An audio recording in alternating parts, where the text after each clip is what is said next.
அழகிரிக்கு பின்னால் பாஜக இல்லை என்று திட்டவட்டமாக மறுக்கிறார் மத்திய அமைச்சர் பொன் ராதாகிருஷ்ணன்.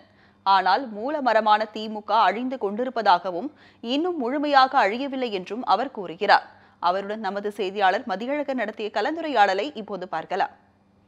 மத்திய இணையமைச்சர் பொன் ராதாகிருஷ்ணன் நம்மிடம் இணைந்திருக்கிறார். அவரிடம் சில கேள்விகளை முன்வைக்கலாம். சார் வணக்கம். தமிழக முதலமைச்சர் எடப்பாடி பழனிசாமி பிரதமரை சந்திச்சுட்டு நிதி கொடுக்கணும் அப்படின்னு சொல்லுறாங்க. கிட்டத்தட்ட மத்திய அரசு ஒரு 14,000 கோடி ரூபா தமிழகத்திற்கு பாக்கி வச்சிருக்கு, அதை கொடுக்கணும்னு சொல்லியிருக்காங்க. மத்திய அரசு இவ்வளவு தொகையை நிலுவையில் வைத்ததற்கான காரணம் என்ன சார்? ஒரு விஷயத்தை முதலில் தெரிவிக்க நான் கடமைப்பட்டிருக்கின்றேன்.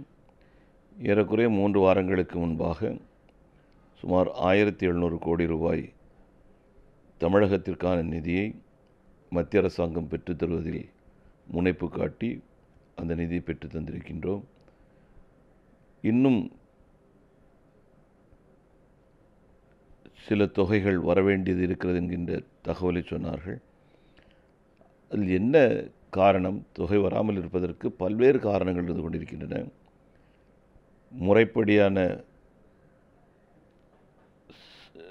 சான்றிதழ்கள் அல்லது செலவிட்டதற்கான சான்றுகள் இவையெல்லாம் கொடுத்திருக்கின்றார்களா என்பதெல்லாம் பார்க்க வேண்டும். முறைப்படி எல்லாம் சமர்ப்பிக்கப்பட்டிருக்கும் என்று சொன்னால் ஏன் கொடுக்கவில்லை என்கின்ற காரணத்தை தெரிந்து உரிய நடவடிக்கை எடுப்பதில் நானும் நிச்சயமாக துணை நிற்பேன்.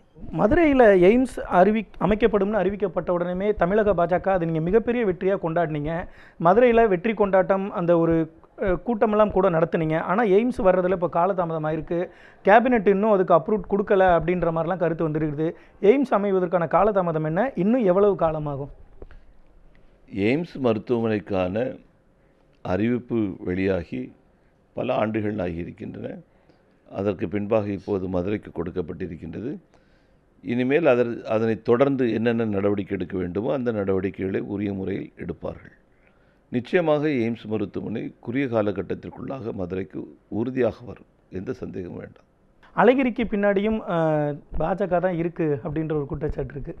திராவிட கழகத்திற்கு முந்தைய சரித்திரத்தை திராவிட கழகத்தினுடைய முன்னோடிகள், அதுக்கு முன்னாடி இருந்தவங்க, அந்த காலகட்டத்தில் நம்ம பார்த்தோன்னா முன்னாடி தென்னிந்திய முன்னேற்ற சங்கம் அந்த மாதிரி வச்சு எடுத்துலாம் பண்ணியிருக்கிறாங்க. அது பின்னாடி திகாலேருந்து திமுக திமுகலேருந்து அதிமுகலேருந்து பல கட்சிகள் போச்சு, திமுகலேருந்து மதிமுக பல கட்சிகள் ஒவ்வொரு காலகட்டத்தில் ஒவ்வொருத்தருடைய முனைப்பில் கொண்டு வந்திருக்கும்போது இன்னொரு திமுகனுடைய ஒரு பிரிவு வருதுன்னு நீங்கள் சொல்கிறீங்க. அதில் ஆச்சரியப்படுறதுக்கு எதுவுமே இல்லை. மரியாதைக்குரிய அண்ணன் அழகிரி அவர்கள் அதை ஆரம்பிக்கிறதுக்கு முயற்சி பண்ணுறாருன்னு சொன்னது இது திராவிட முன்னேற்ற கழகத்திற்கு பழக்கப்பட்ட ஒன்று, புதிதான ஒன்றாக நான் கருதவில்லை. அது திமுக அதை பற்றி கவலைப்பட வேண்டும். பாரதிய ஜனதா கட்சி அதில் எந்த ரோலும் எங்களுக்கு கிடையாது.